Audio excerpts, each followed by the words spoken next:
કે રંગ હોય, ચોર હોય, સાવકાર હોય, બધા પરમાત્માને ગોતો મથે છે. દેવળે દેવળે, મંદિરે મંદિરે મથે છે બધા. આપણે પૂછ્યું કે પરમાત્મા મળ્યો? કે આખું ગામ મળ્યું પણ પરમાત્મા ન મળ્યો. કે કેમ ન મળ્યો? પરમાત્મા નથી એટલે નથી મળતો કે કઈ રીતે ગોતવાની રીત આપણને જડી. પણ પરમાત્મા એ સાકારમાં જોવે છે અને પરમાત્મા નિરાકારમાં છે, એટલે મેળ પડે એવું નથી. જેમ છે એમ ગોતે ને તો જડે. આપણે કોઈકને કંઈક વસ્તુ ખોવાણી હોય કે ભાઈ મને ગોતાવો, પાદરા ગોતવા માંડવે તો જડે નહીં, પડકે થઈ જાય તો આપણને ન ખબર હોય. પણ શું વસ્તુ છે, કેવી વસ્તુ છે એ જો નક્કી હોય તો જડે, જડે એવું નથી. પરમાત્મા કેવો છે? પરમાત્મા નિરાકાર છે અને આ બધો દેખાય બધું આકાર છે. બધા આકાર જગતમાં ગોતે છે, બધા આકારમાં ગોતે છે. અને પરમાત્મા નિરાકાર છે એટલે જડતો નથી. થાકીને સીધા ઘીરે આવતા રહે, સમજ્યા? એટલે આપણે જો ગોતવો હોય તો પરમાત્મા કેવો છે એ પહેલાં નક્કી કરવું પડે. પરમાત્મા નિરંજન નિરાકાર છે, એનો કોઈ આકાર નથી. એટલે આકારમાં ગોતવા જાય તો જડે એવું નથી. અને બધા છે ને કોકના અંજવાળે હાલે છે. કોકના અંજવાળે હાલવે ને ત્યાં તો વાડીએ પોગે ને એની વાડીએ ત્યાં સુધી હોય એનું અંજવાળું, પછી પાછું અંધારું થઈ જાય. આપણે એના અંજવાળા ક્યાં સુધી જઈ શકાય? એ જાય ત્યાં જઈ શકાય. બીજાનો અનુભવ હોય ને, સંતો આપણને સમજાવે પણ આપણા અનુભવમાં વાત આવવી પડે. અનુભવમાં ન આવે ને ત્યાં સુધી એમનું અનુભવ કહેવાય. આપણો અનુભવમાં વાત આવી જાય ને પછી આપણે અંજવાળે આપણે હાલી શકીએ. કેમ? કઈ રીતે કે ભાઈ ભૂખડી બનાવતા આવડતું હોય તમને, હું જોતો હોય, રોજ ખાતો હોય, પણ મારે બનાવવાની થાય ને મને ન આવડતી હોય, કારણ કે તમારા અંજવાળે બધું હાલતું હોય. એમ સંતો સમજાવે આપણને. જ્યાં સુધી આપણી સમજણમાં ન આવે ને ત્યાં સુધી આપણે કોકના અંજવાળે હાલ્યા છીએ. અને જો સમજણમાં આવી જાય તો આપણે બોલીએ. સમજણમાં ક્યાં સુધી ન આવે કે આપણે એને પ્રત્યક્ષ નક્કી ન થાય ને ત્યાં સમજણમાં ન આવે. નક્કી થઈ જાય ને કે આ જ પરમાત્મા છે તો સમજણમાં આવે એવું છે. સત્ય આવું છે. આપણને પરમાત્મા સ્વરૂપ છીએ, આપણે સર્વવ્યાપક છીએ. કઈ રીતે સર્વવ્યાપક છીએ? વાતો બધા કરે છે કે સર્વવ્યાપક છે. આપણે સર્વવ્યાપક છીએ. કઈ રીતે છીએ? નામ સ્વરૂપે સર્વવ્યાપક છીએ. કૃષ્ણ ભગવાને અર્જુનને કીધું હતું કે ભાઈ હું સર્વવ્યાપક છું.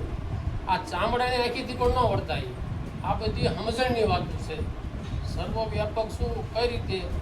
આખા વિશ્વમાં કોઈ જગ્યા ખાલી નથી મારા વગર. એટલે કઈ રીતે નથી? નામ સ્વરૂપે. એટલે એ પરમાત્મા આ રીતે સર્વવ્યાપક છે. અને અર્જુનને કીધું પછી એને સમજાણું. સમજ્યા? એટલે નક્કી થાય ને ત્યાં સુધી સમજાય એવું નથી. સાંભળે નકરું પતી જાય એવું નથી. ભજન એટલે એક દ્રષ્ટાંત. નકરા ભજન કાંઈ કંઈ વળે નહીં. ભજન એટલે એક દ્રષ્ટાંત છે. એમાં સિદ્ધાંત શું પડ્યો છે જોવો પડે આપણે. ખાવું કરીએ તો ભૂખ મટી જાય તો કોઈ રાંધે? આ એવી વસ્તુ છે. ખાવું કરીએ ભૂખ ન મટે એના માટે શું કરવું પડે? ખાવું પડે, નકર મટે નહીં. આપણે નરસિંહ મહેતાની વાત કરવી. નરસિંહ મહેતાને કે 52 કામ કર્યા, પણ એમાં આપણું શું વળ્યું? કઈ રીતે કર્યા? કઈ હદે હતા? એ આપણે અનુભવમાં આવવું પડે તો આપણને સમજાય કે એના કરે તો આપણે કેમ ન કરે. તો ઘણા શું કહે છે કે ભાઈ તું તો પહેલાં થઈ ગયા અત્યારે ન થવાય આવું. સત્ય હોય તો સત્ય તડકાળમાં બદલાય નહીં. બદલાય સત્ય તડકાળમાં. એ વખતે અગ્નિ ઉપર પગ મૂક્યું તો ઊનું લાગતું હતું, અત્યારે મૂકો તો ઊનું લાગે.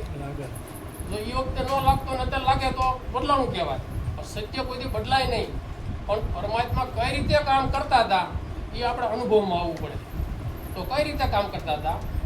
પરમાત્મા નક્કી પ્યા કરવું પડે. પરમાત્મા કેવી છે કોને? આપણે આ કૃષ્ણને પરમાત્મા કેવી? કૃષ્ણના દેહને કેવી છે? કોને પરમાત્મા કેવી છે? પરમાત્મા તો આપણે કામ કરે છે. આ બધા બેઠા એ પરમાત્મા સ્વરૂપ જ છે. આ આત્મા રહ્યો ને એ જ પરમાત્મા. પરમાત્મા સ્વરૂપ થયા તો કામ આપણું આ પરમાત્મા જ કરે ને તો કોણ કરે છે? શું પરમાત્મા સિવાય કોઈનું કામ કરતા જ નથી. પણ આપણે કંઈક ખડની કહાણી લઈએ એ ન લઈ આવે. હું અહીં બેઠો તું ખડની કહાણી લઈ આવે. બધા આવું માને છે, જ્યાં આવા પરચામાં માને છે, એટલે એ ન લેવા જાય. એના આ રીતે પરમાત્મા કામ કરે. એટલે આ રીતે બધું છે કે ભાઈ પેલા કેવા આપણે જનક વિદેયી કે દેશ હતા વિદેયી થઈ ગયા કે અમે કે બધું કે તો રાજા હતા. દેવ હોય તો રાજા હોય ને, કે તો રાજા કઈ રીતે હોય? પણ કેવું જીવન જીવાય? દેવ છતાં વિદેયી કેમ કહેવાના? એ હદે પગી ગયા. હું આ જનક રાજા, હું આ દેહ મારો જનક નથી. હું જનક રાજા, આ દેહ રહ્યો જનક હું નહીં. હું આ આત્મા રહ્યો જનક હું. આત્મા રહ્યો તો આપણે વિદેહી દેશ હતા, આપણે વિદેહી છીએ. એ હોય તો આપણે ન આવી? આપણામાં જો એ હજુ પગી ગયા હોય આપણી સમજાય તો આપણે દેશના વિદેહી છે. અમે ગાય બેઠી હોય તો હું તો આ ગાય વિદેહી છે. આપણી સમજણમાં તો છે ને. એમ સત્ય સમજાય એટલે આપણે નક્કી થઈ જવું જોઈએ. જે વાતું એ વાતું થાય એવું નથી. આપણે બધા કોઈ સત્સંગ કરતા હોય કે હા બરોબર છે, પણ સમજાવવું પડે.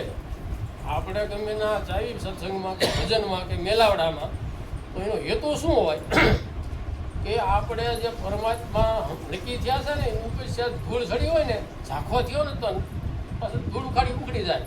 પરમાત્મા આને જ કહેવાય છે. સત્ય નક્કી થઈ જવું જોઈએ એમ. એટલે સત્ય બધું આવું છે.